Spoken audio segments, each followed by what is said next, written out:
Obviously, they do sort of smile on your face just as we're going on there. I think that speaks volumes for today's result and performance. Yeah, it was a very efficient performance. I think it was one of our obviously better performances of the season. We come here, we knew how good Enfield are, what they've returned this year as well. They've got some very good players in the way that they play. But I thought the boys, both in and out of possession, were excellent. I thought when we got on the ball, especially when we broke and hit them on the counter, we looked like we got bodies forward and we looked like we made the box and we looked like we were going to score. It's good to have different goal scorers on there as well. So, you know, I mean, to return that result today, it's a brilliant result, it's a brilliant performance. Obviously, talking about some of the goals as well. So, Tosh Gallagher getting his first of the season. Obviously, Jammers, I believe, getting his sixth one, if I got the stats right on that one. Won't let me get that wrong again. Yeah. Obviously, that's going to be pleasing as well, seeing different goal scorers getting on, and those getting their first goals for a while, and getting their first ones this season. Yeah, we have spoken about that. We highlighted at the start of the year that there just can't be one predominant goal scorer. Everyone has to chip in. So different ways, obviously, of scoring goals in the game, and we try and work on different ways that we can score, whether in possession, counter attacks, set pieces, etc. So we've done that a lot, and we spoke about it. And getting 4 goals, I'd say, is really pleasing. We're talking about set pieces, obviously the one, the opener.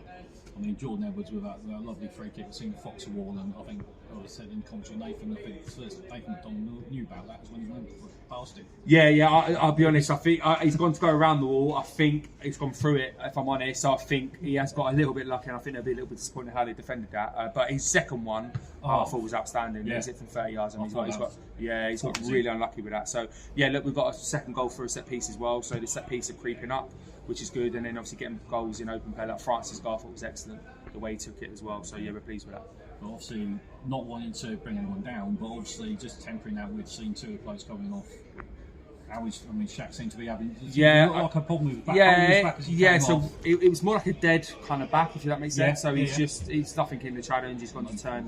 The lads supplied into him, and it was an early substitution, so we got him off. And the second one was Gibbo. Gibbo was tight. He was a little bit tight going into the game, but with the player Gibbo is and the experience he gives us and the know-how, we thought it was important coming away at Enfield say that he had to play, and he just got a bit tight. I don't think any of them are going to be lengthy. We're fully expecting them to have good recovery and hopefully get them in for Tuesday against Town.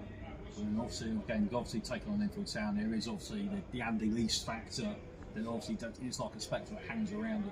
Not meaning that disrespectful to Andy, but obviously being a former manager, obviously fans will obviously appreciate getting the win here.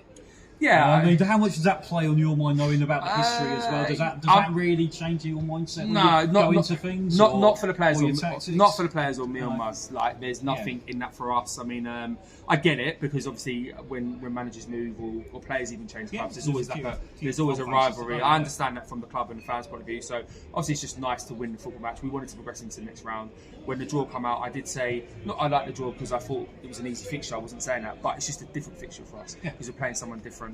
Someone we don't know, and almost I think we're actually better when that happens. When we come up against sides that we kind of don't know, and it's kind of shackles off a little bit. I totally understand that the whole Andy thing. I mean, he obviously was manager at Chesham, but we were more focused on just trying to return the victory and get into the next round. Yeah, so you've got a nice bit of prize money as well, which I think I'll put a smile on Peter's face. Yeah, I mean, obviously, chairmen and owners. I think every chairman and owners want to progress. They want to progress for the buzz of the club, but obviously financially, With obviously we've got to be unfortunate in the FA Cup where we conceded in the last seconds of the game to go out. Obviously, get the replay. So returning this result, the chairman will be happy.